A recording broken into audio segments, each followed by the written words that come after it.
Kemudian selanjutnya kami persilakan yang sudah hadir Bapak Dr. Mulyanto M.Eng. Beliau adalah anggota fraksi Partai Keadilan Sejahtera DPR RI, salah satu partai yang menolak Undang-Undang Cipta Kerja ini.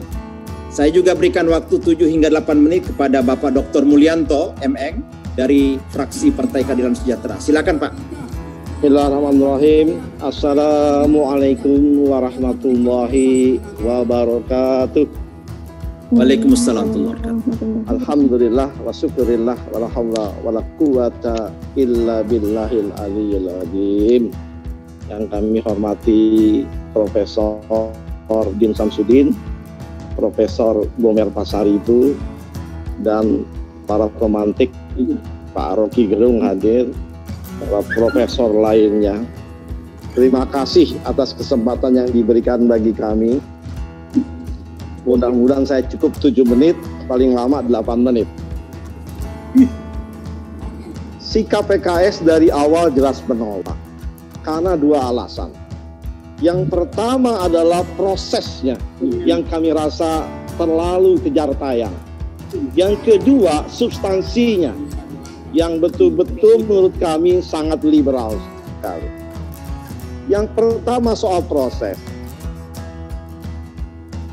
Omnibus adalah sebuah metode yang baru pertama kita gunakan. Satu undang-undang, satu RUU ingin merubah, mencabut, mengganti, atau menambah terkait lebih dari 80 undang-undang dengan sekali tebas.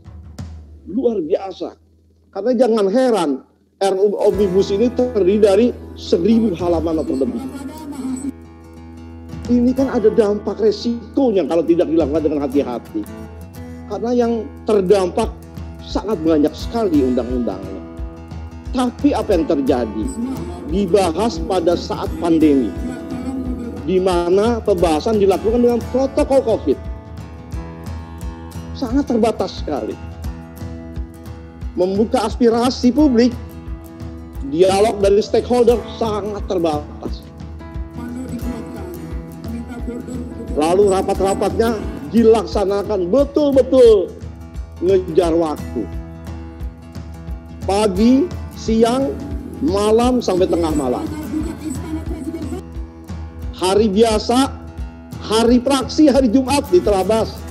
Sabtu, Minggu, hari libur diterabas. Bahkan saat reses masuk terus membahas undang-undang ini. Pada menjelang hari-hari terakhir, 1 minggu terakhir, rapat kita itu pindah-pindah tempat dari hotel ke hotel. Dari Hotel Sheraton, pindah ke Hotel Tangerang, lalu pindah ke Hotel BSD, kembali ke Hotel Mulia, besoknya ke Cibodas. Luar biasa, pindah-pindah terus.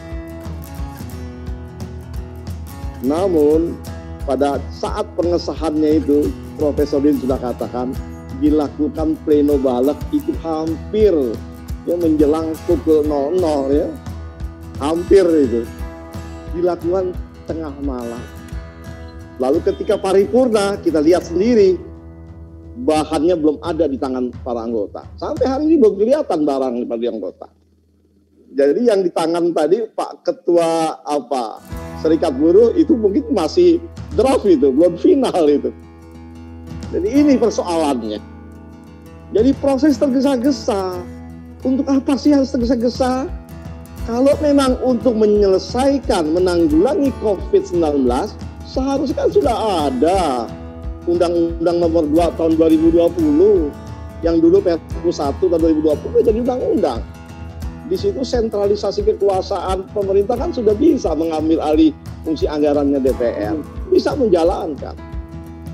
Sehingga muncul satu pertanyaan besar, kenapa harus terburu-buru?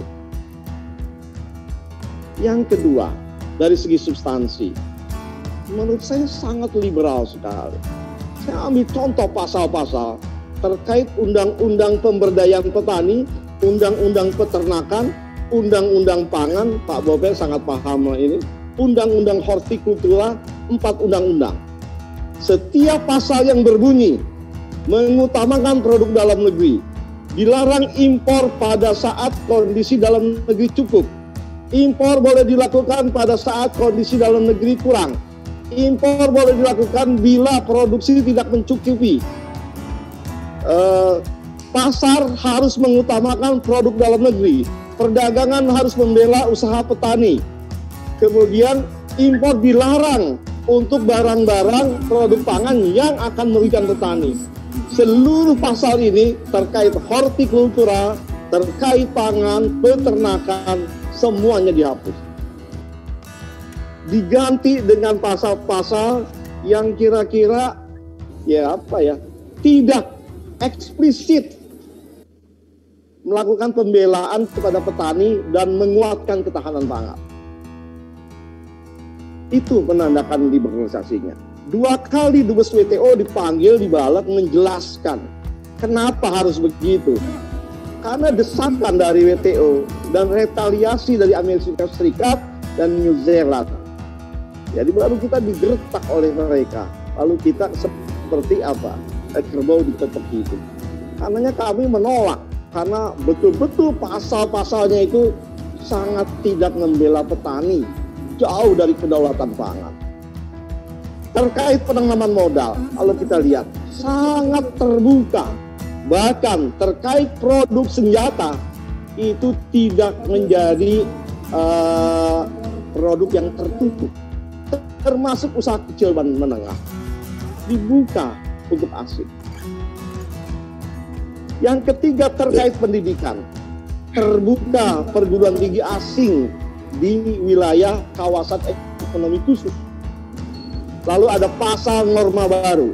Walaupun pemerintah menyatakan mencabut klaster pendidikan, namun masuk norma baru bahwa perizinan di sektor pendidikan mengikuti perizinan di sektor usaha, perizinan berusaha.